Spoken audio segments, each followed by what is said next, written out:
is comedy.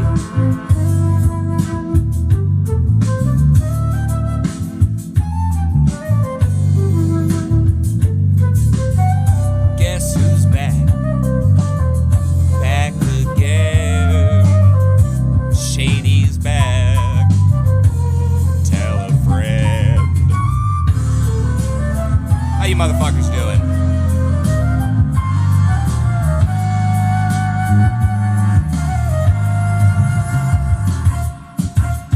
Let that intro settle in while I finish taking this dab.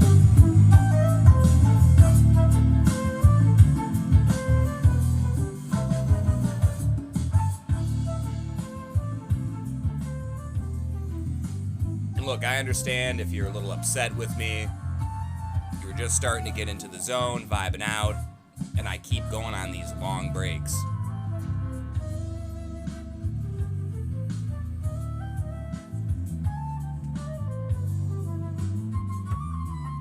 You know, I'm like that dad who leaves for the pack of smokes and milk. And I'm gone for a couple of weeks, but I just can't find anybody else to put up with my bullshit, so I wander on back, and when I get confronted about the cigarettes and the milk, I don't even know what you're talking about. I'm confused. That's not what I did. That's not what happened. I was out trying to get you Christmas. And I'm the bad guy now? For trying to be Santa? For becoming Tim Allen? That's not right.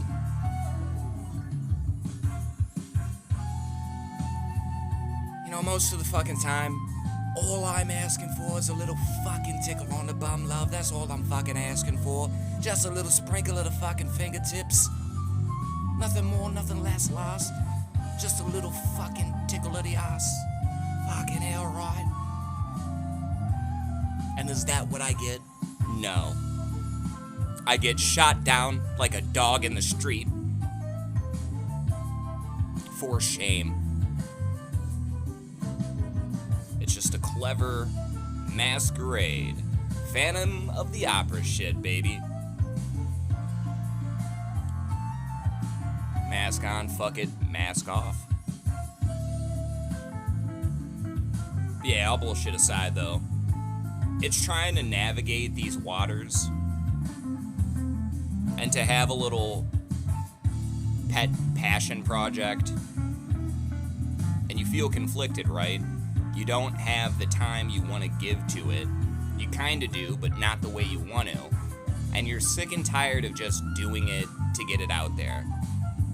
Because there's so many people who will still kind of, you know, bang on that drum. No, you just gotta get it out any possible way. No. That's why everybody has a t-shirt company now. And I'm not hating on anybody's fucking hustle. I'm not saying that you're a piece of shit because you want to make a little cash or, you know, have some real identity out in the world, but there might be more significant ways that you can contribute to this instead of just being another follower stuck in line waiting for a turn. Sometimes you gotta go start a new line. Then you got other people wanting to take turns with you and your shit. And isn't that the way you want it to go instead of going this distant relative route where you have almost no connection whatsoever to what's around you and you feel trapped? You don't feel liberated. It's so confounding. And again, I can see the humor in all of it. Some shit you don't want to laugh at sometimes. And I don't mean that at the face value way. It just, I mean, you don't want to laugh at something horrible. You don't. And you feel bad when you smile in those situations, but a lot of the times, whether it's immaturity or nervousness, people are just trying to work out the fact that something is happening that they have no control over. And that's one of the worst parts, is that of all the fucking tough people out there, there's that real tough, and then there's the fake tough. There's the people that are a farm, and then there's people that are aura. They represent something bigger than themselves, but it's through a grace thing. Theo Von was talking about that. Even though, people are trying to swirl the pot and create this whole drama thing with the bigger comedians above them. And me personally, I know I've had opinions about shit here and there, but I want to say right now that I don't have any concrete, founded over 20 years of research opinions on really anybody. Any debts to society in that regard, I've already paid, is the best way I could put it. If there was, at any point, people that I had an issue with, and don't get me wrong, that doesn't mean that I don't still believe or feel or whatever you want to, put a bow on it type shit. However it's palatable to you. It's not as if I'm buddy-buddy with anybody who I've been like, yeah, you're a piece of shit, and not just in a casual way. But for the most part, a lot of you motherfuckers, if I don't know you, if I have no connection to you, I can't mean any of this shit I say. And that's the thing about humor, is you can watch people tear each other apart, but it's the difference between being an onlooker and being the one in the moment. And how you feel in the moment sort of dictates where that moment is going to go. And who is to say that if people want to be, in a way, what's toxic to you, toxic, we'll just call it that. If people want to be toxic to each other, but for them it's this kind of healthy dynamic, even if you don't understand it, you might want to just let that be and not try to interfere or dictate how people should engage with each other, because that's ultimately what you're suggesting.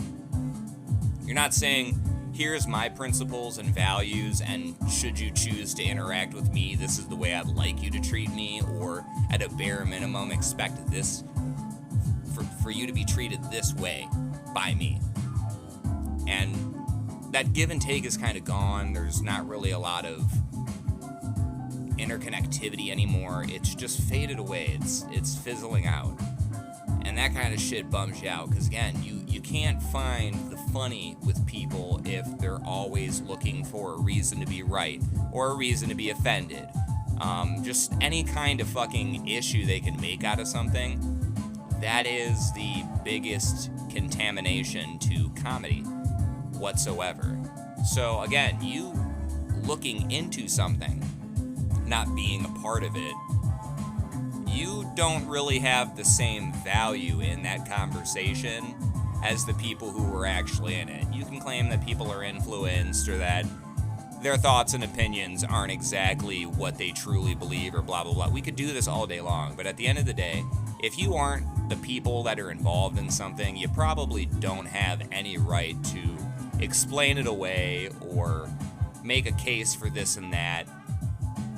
The people who are responsible for that should, and the only time that we allow that kind of mentality to shift is when we have private investigators, or you know what I mean? There's a process for everything, but people take it upon themselves to be, a different type of bully, which is really strange.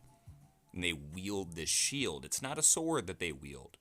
So you're not getting cut up, and you can't exactly see the damage the same way, right? You're not bleeding profusely, but getting hit by a shield instead of a sword is still a bludgeoning blow. You're still getting bruised the fuck up. There could be internal bleeding, and again, that's not gonna really reflect. You'll look less hurt than you actually are. That's a tragic but true statement. So a lot of people should take that kind of shit into consideration, that there are people out there wielding shields and they know how to kill you with kindness. They will find a way to whittle you away. There's no way around it. I want to make that perfectly fucking clear. It's not a matter of maybe. No. It's the truth. It is the truth. So focus the fuck up and understand. Nobody is really your buddy. And, I mean, you don't want to think that everyone has the potential to be a traitor. But who wants to fall asleep next to a woman and then you don't wake up the next day because you're dead?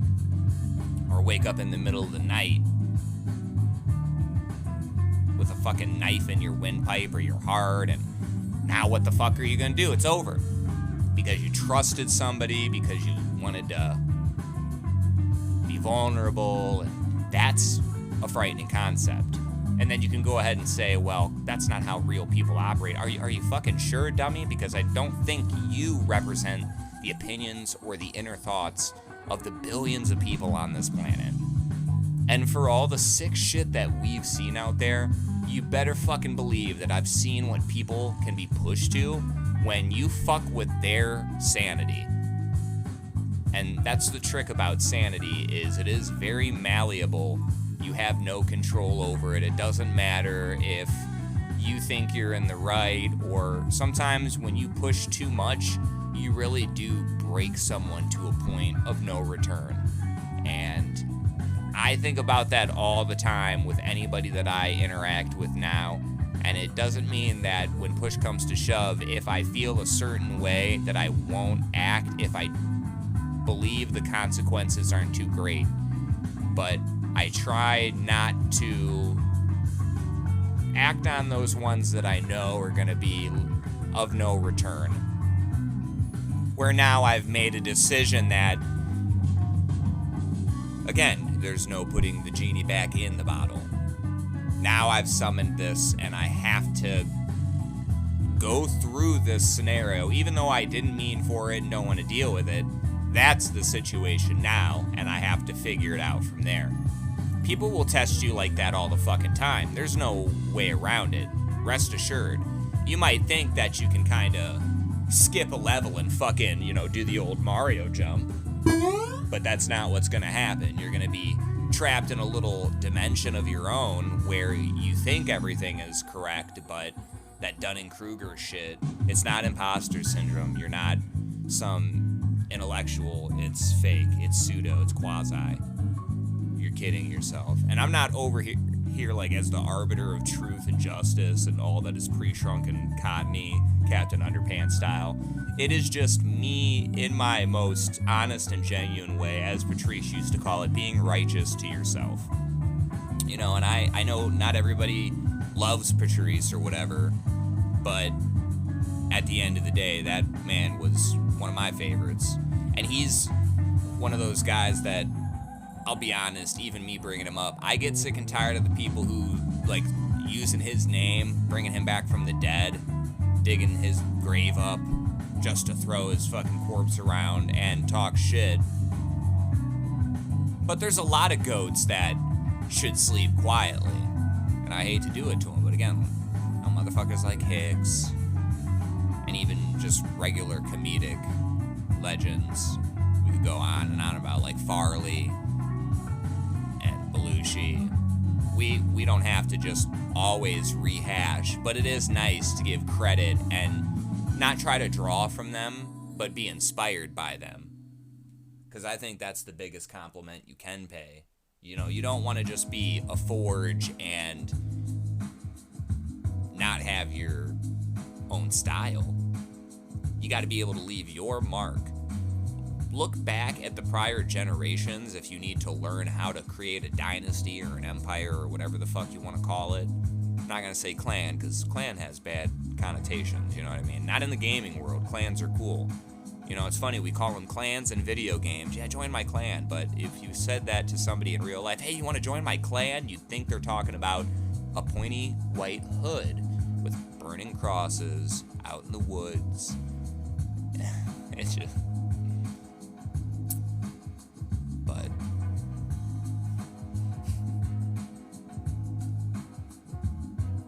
yeah.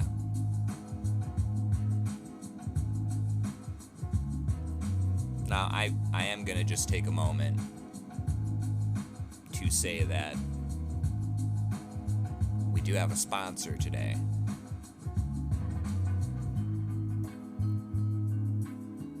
Are you tired of having a ugly brown eye?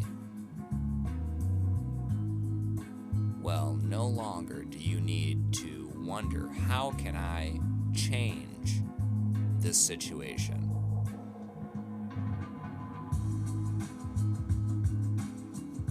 With Stink Out and just 3 uses, you can make that brown shine bright. We're talking a complete removal. You'll be able to wink at your significant other with relative ease.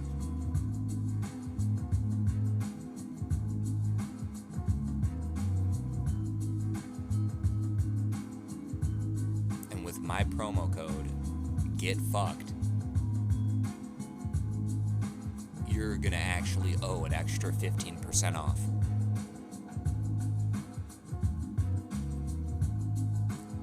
So go to stinkaway.com/thisiscomedy. Remember, promo code fuck you to owe an extra 15%. You won't regret it. I use it. It's my favorite.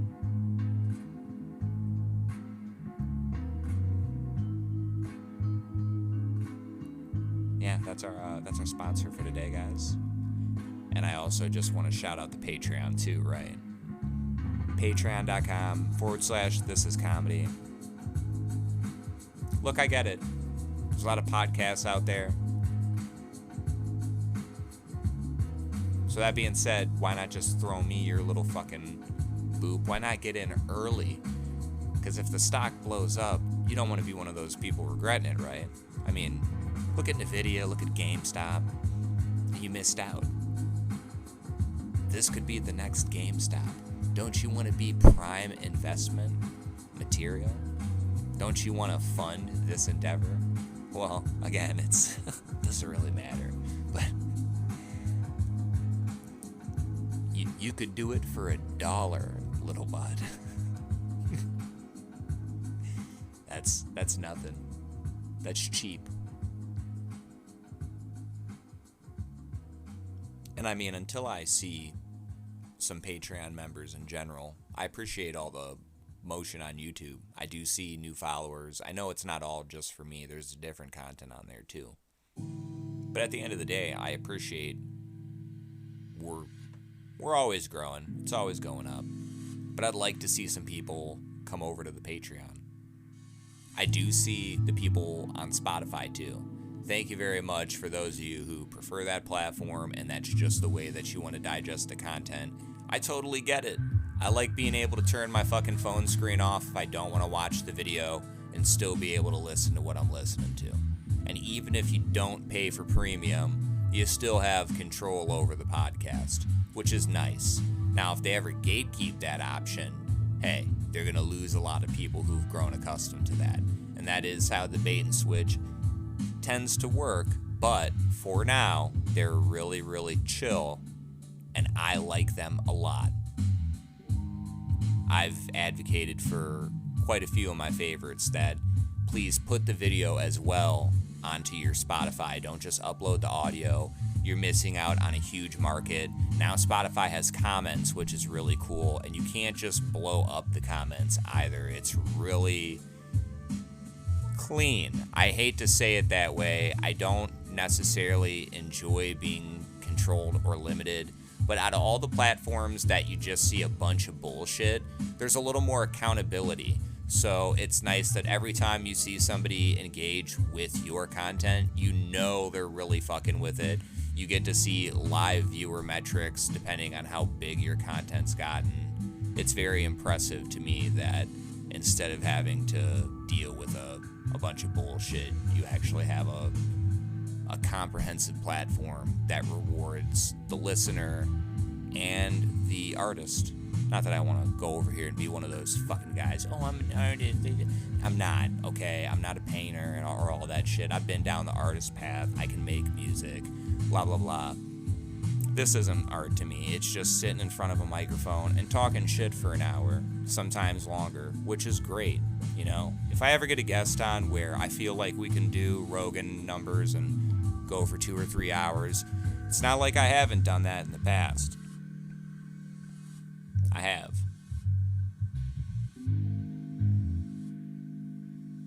It's not a challenge. I mean that. I like talking. I don't get burnt out. And it's not a race to the bottom. You just pace yourself. You find shit to discuss.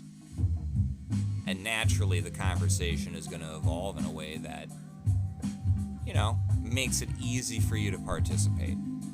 That's the way I've seen it anyway. Because I'll tell anybody right now, if you want to get into podcasting, why not? You should. Normally, I'm not the guy who's just telling you to step up to the plate, but yeah, with comedy, that's one thing that you want to kind of make sure stays true forever.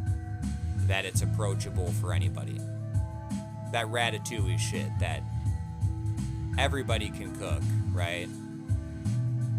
But not everybody can cook.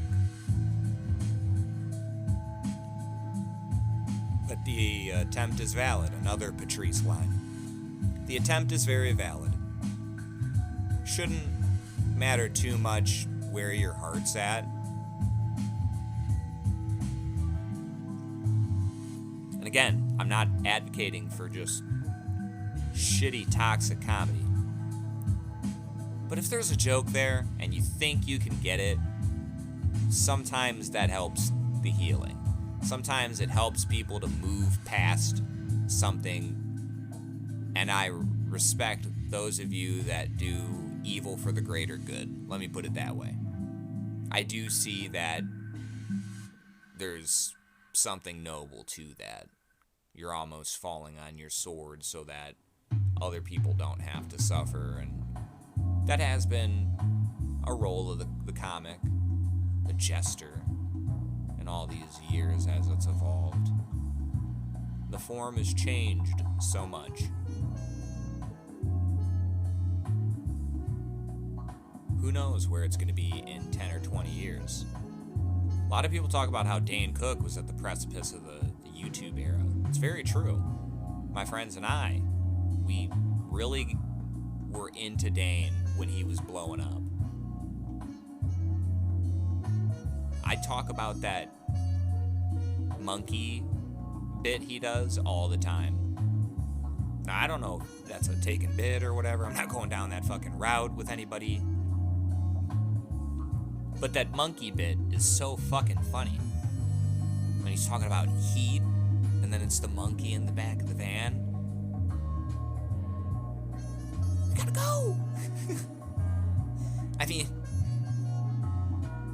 you can't deny he had some great material. But some people want to insist that there's comics out there that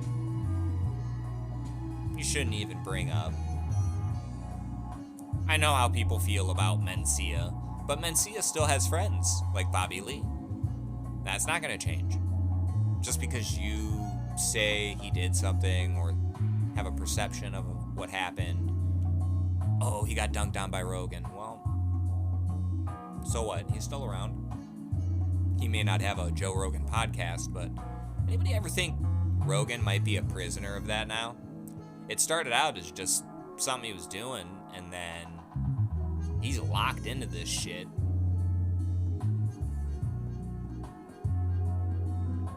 It is nice to hear certain conversations, though. But fuck, that pod with Elon was a tough listen. That guy just does not know how to not be a mouthpiece when it comes to what his fucking agenda is or how he sees shit. And he repeats the same limited narratives over and over again. Now, that might suit you in the moment, or whatever. But I much prefer to see actions of getting things done. I don't know if it's going to happen in my lifetime, right? There's been a lot of people who, they hear the talks of it, and I think I'm going to be that, like, one of those old man types at the end of the anime who I see the young punks that get to go into space, and but it just wasn't for me. Wasn't my turn. I'd like to see it. I'd really like to see some people be able to just hop in these cool little ships and get the fuck off this planet and go to other places and not be limited by the confines of one thought process. Because that's what's holding us back. People are starting to become prisoners on the planet. Prison planet. It's the truth.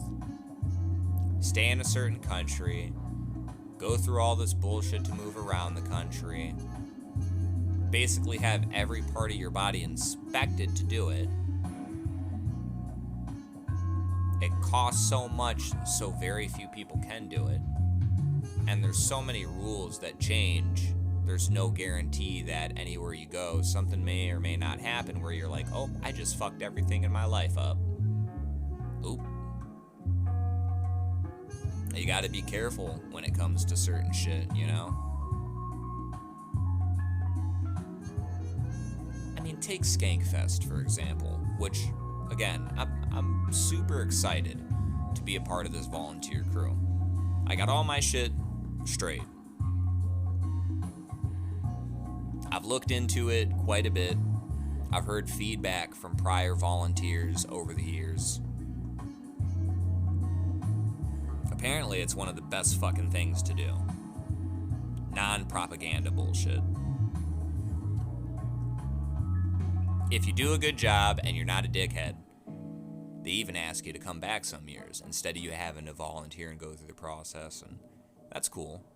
And I'm not really trying to get any opportunities out of this. It would be nice if something came out of it, but at the end of the day, I'm more so just happy to be a part of this event. It's going to be really cool. You know, I couldn't be more stoked, and I think it's going to be a lot of fun. I'm a little nervous about it all, but, you know, who wouldn't be? There's going to be a lot of shit popping off.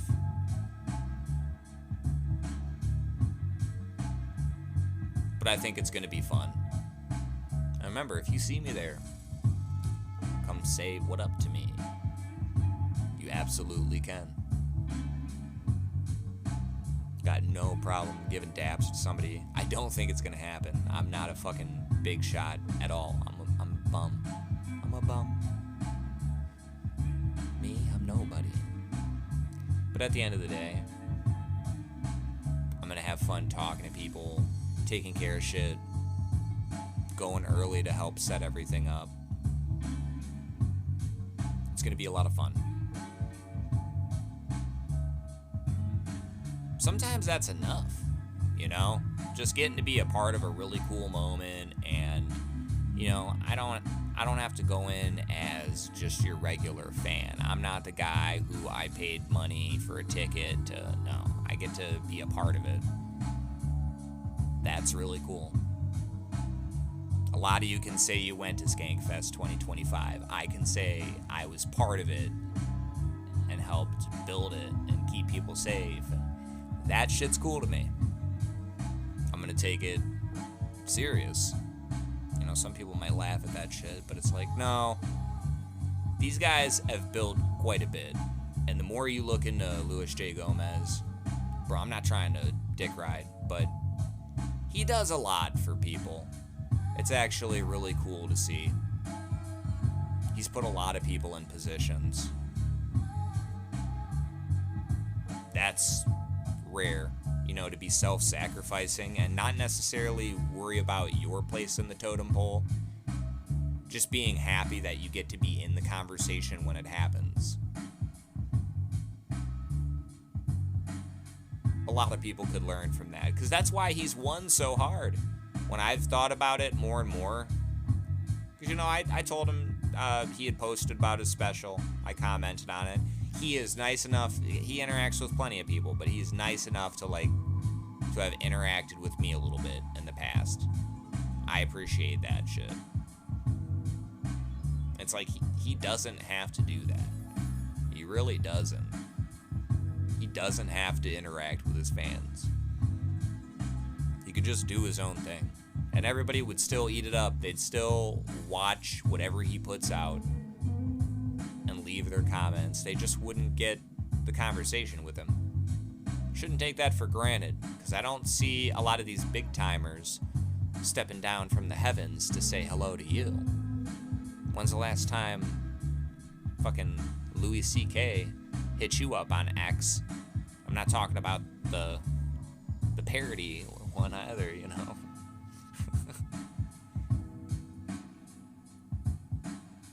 You have to be realistic sometimes with your range. And in a way, I also like that he does that, because it's almost humbling to these dudes who think that they can just talk to a faceless account or whatever and that there's never going to be any interaction. But no, Lewis is going to respond to you or interact with you when he feels like it. If he sees an opportunity to be like, okay, I like this, or hey, I don't like this motherfucker, you know, he's going to jump on that. That's cool. You like to see that. I want to see more of it from people. I've had Ian Fidance interact with me. He's a good dude. I like trolling the fuck out of him. I'm not gonna lie. He roasted me. I loved it. I was like, thank you, Ian. That's an honor. Mike Racine. I appreciate the little bit of interaction we have. I'm sad he's not going to Skankfest. He should be there. But I get it. He's got shit going on. I get it, Mikey.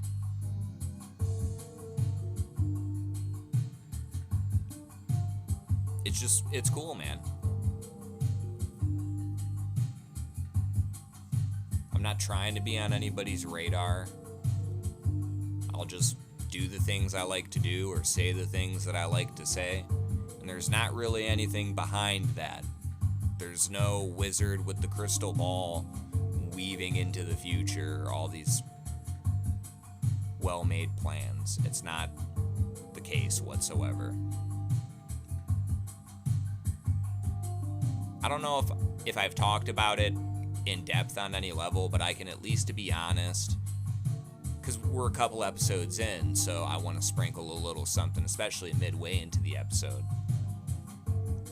A lot of people who watched my channel in the beginning, you remember all the Tim Dillon content that I loved, just digging into his old shit, him and Ben, and finding those golden moments where you just saw them go into a different mode, where Ben was super engaged and had some like very genuine laughs, and you could see in his eyes that he was like really taking some things away from the conversation, or, you know, Tim reflecting on his own life and just remembering these things. You could tell like it was not, I mean, if it was an orchestrated conversation, props to you, but everything that I was looking into, just, I'm not trying to romanticize it more than what it was, but there's a reason why those moments that I thought were special have blown up on my channel. And I never wanted any money or whatever for that. All the copyrights go to the copyright owner. You can take content and you won't make money on the video and you won't get a strike. And it benefits them. So I really enjoyed just making content like that. I was like, wow, I just got, you know, it's sitting at 340K right now, but like one Tim Dillon clip I took when he was on Rogan talking about You're Not Oppressed. I mean, that video got censored a couple times by YouTube and then uncensored, and it's crazy to think that something gets taken off of the platform and you have no control over it whatsoever, and you fight the battle. You just hope that everything works out and that you're not going to have to deal with the bullshit. But then the bullshit happens, and I'm glad the video's available now, but I can tell it's restricted from the queue. You can't view it.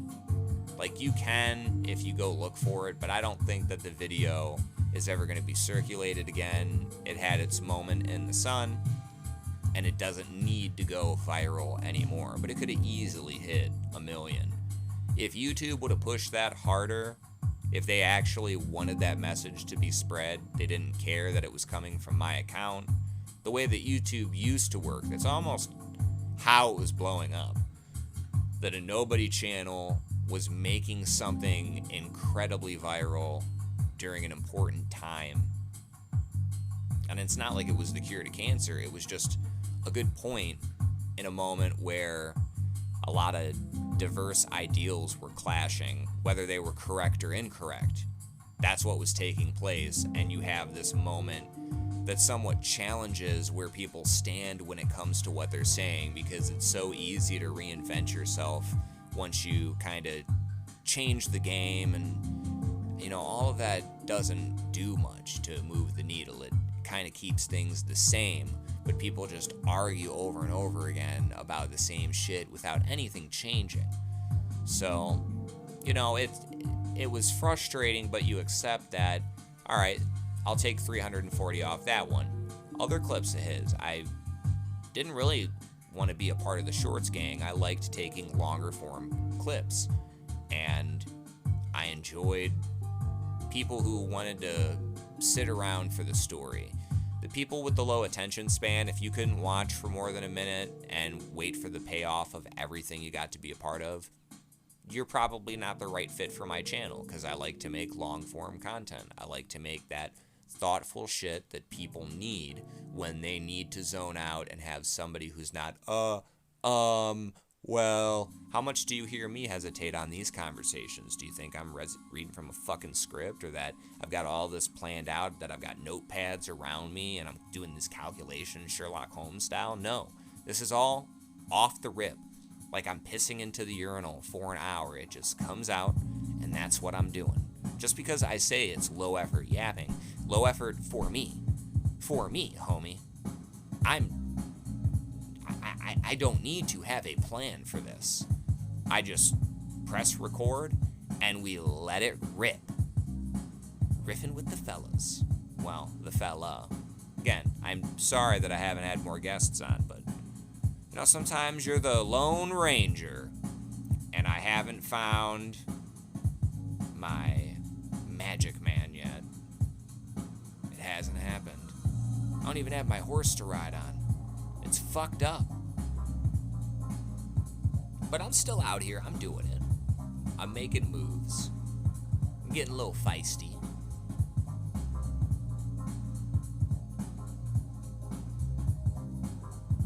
But yeah, I do think, just kind of wind the clock back a little bit, I do think it's important that we don't prevent people from getting to where they need to go.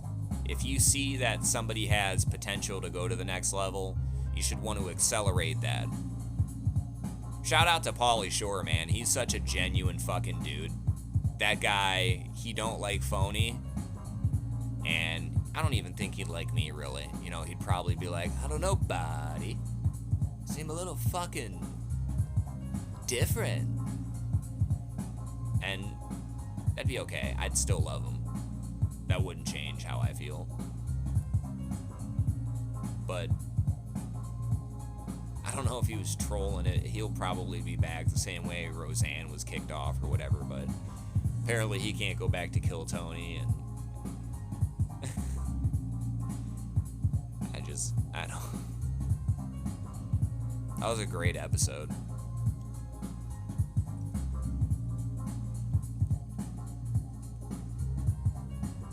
It was nice to see sober Roseanne just killing it.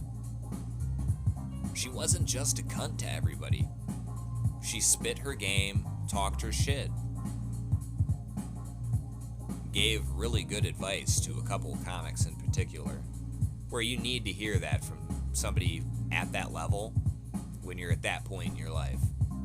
In that environment, it's a rare opportunity to make or break. But I can't front, I do laugh when I see those comparisons of America's Got Talent to Kill Tony and showing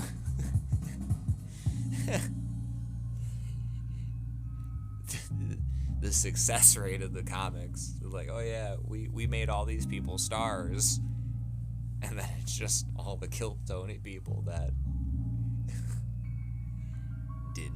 didn't pop off, even though they had a good set.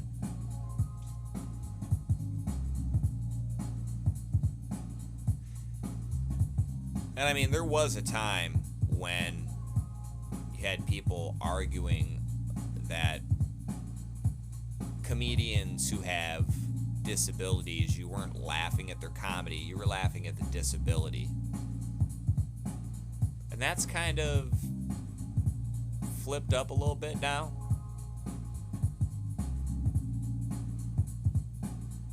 I think it was Schultz who said it's okay to laugh at Down syndrome people now because of AI. That because the AI videos, it's not a real person, that makes it okay to laugh at somebody with Down syndrome.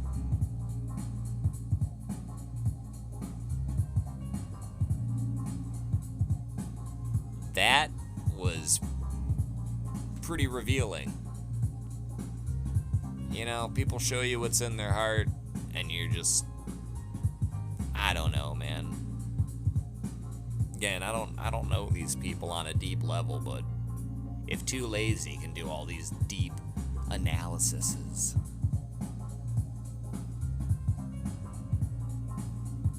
why can't I? Why can't I have a fucking opinion of what it looks like? Not what it is.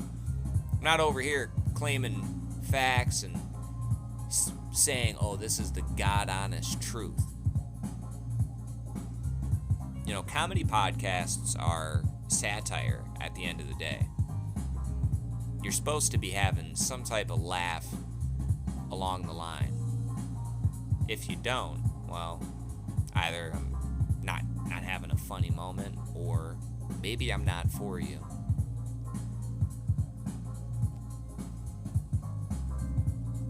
Everybody thinks they're funny. I think I'm funny sometimes. I think I'm a funny guy sometimes. A lot of times I can be serious. I can really go into some shit. But then there are these moments here and there where I see an opportunity and I take it. And that is the heart of comedy. That's one of the core veins, is being able to, off the cuff. You've seen so many of the greats do it with relative ease. I'm talking about specifically Norm Macdonald. He was one of the best at it. That chairman of the board line was fucking incredible. There's no way that they rehearsed that shit. If they did, it would break my heart. If you just found out that every moment that was supposed to be cool was bullshit. But I don't know. Norm didn't seem like that guy. He seemed like the saboteur type. That's why he was talking about Clinton being a murderer on morning shows. And that's a generational talent.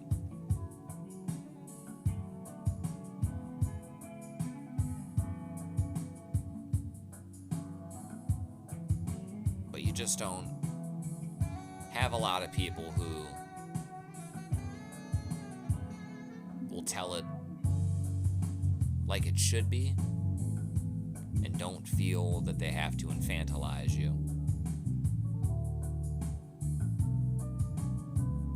I mean, just the fact that, again, that bored is spelled B-O-R-E-D.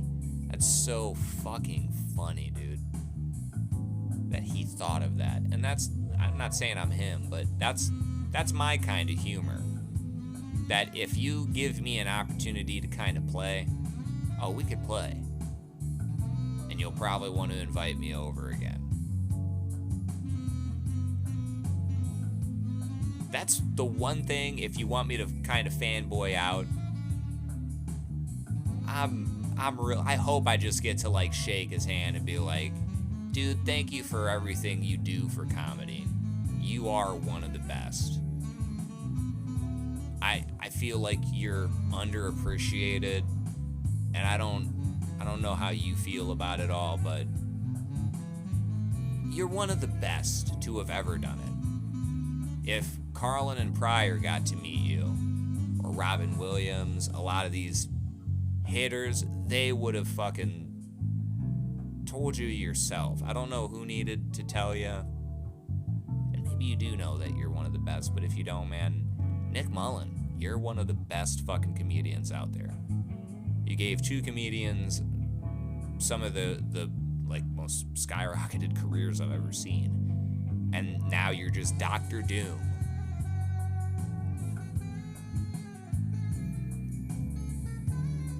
Skankfest is going to be a cool opportunity to see what you've been up to.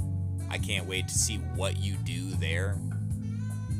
Again, it's going to be great to see everybody else that is coming to the event, like meeting new comedians that I'm not even necessarily familiar with.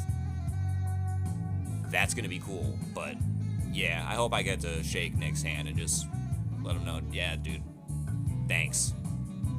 Thanks for fucking being you, man. I'm sure he's going to laugh in my face and be like, you know, you're fucking stupid. Yeah, but it's nice to do that for people sometimes. It's nice to just, you don't want anything, you just want to let them know, like, yeah.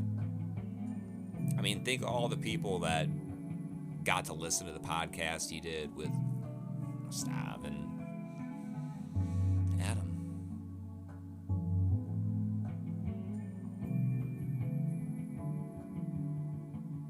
It went on for a long time, and people, you gotta appreciate that. It's so much content.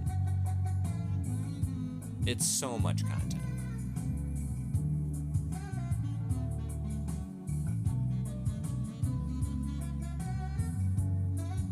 And all things must pass eventually. There's so many of us holding out hope that things are gonna go one way or another. I won't keep... It's gonna be like a theme every episode at this point if I say it, so I'm not even gonna do it, but I get it. There's a lot of people that want things to happen that, you know, you probably need to find a new way to appreciate these things you love instead of being attached to how you used to appreciate them. And if you can't anymore, then maybe it's not for you. I do think it's funny that Stav looks back at, and even Adam, I heard them both make comments on their latest episodes of their shows, you know, and maybe they're just joking, but when they talk about their past, they're like, that's not me anymore, or, you know, that racist podcast that I used to do. And I don't know if you guys really felt that way about Come Town, but hopefully you don't, because, again, you never know what you have until it's gone, and there's a lot of people who they didn't take that shit for granted. But it's not over yet. There's a lot more to come, I'm sure. I'm excited for it. This is going to be a cool ending to a strange year in terms of how so many things were executed, policies and shifts in the government. It's a scary time depending on where you live. A lot of it has not really touched my neck of the woods. Part of me feels privileged, and then another part of me is disappointed that somehow I'm protected from what the majority of people are going through. And it makes me understand why there's so many people out of touch with different parts of reality. because your reality is subjective to the little bubble of protection that you are able to occupy. And we definitely have some protection here that other people are not afforded. I'm sorry for that. I get it. I truly do get it. I wish that people who could do something about it would. But at the end of the day, all of us gotta just step up to the plate and do what we can.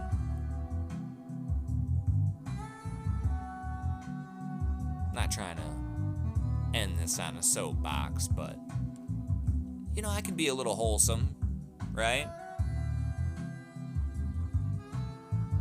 Who says I gotta be a fucking tightwad, constantly spewing out joke after joke? There's some wholesomeness behind here. If I ever had some money, I wouldn't really piss it away. I'd take care of my family, make sure their health was good. Maybe take care of my bills for a while and then just give the rest to charity. I mean that. Money is a lot of trouble. I don't need trinkets. I don't need to have a bunch of bullshit, but it would be nice to know that on some level I've succeeded to take care of what's important to me.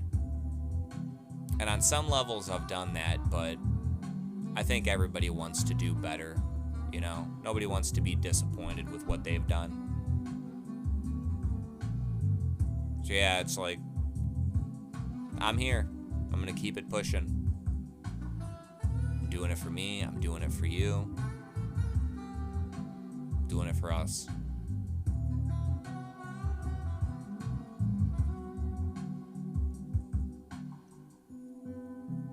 I will try to see you next week. I think I'm going to do a special episode for Skankfest. That might be the Patreon episode, bonus content. But I appreciate if you listen to this episode. We will see you next time.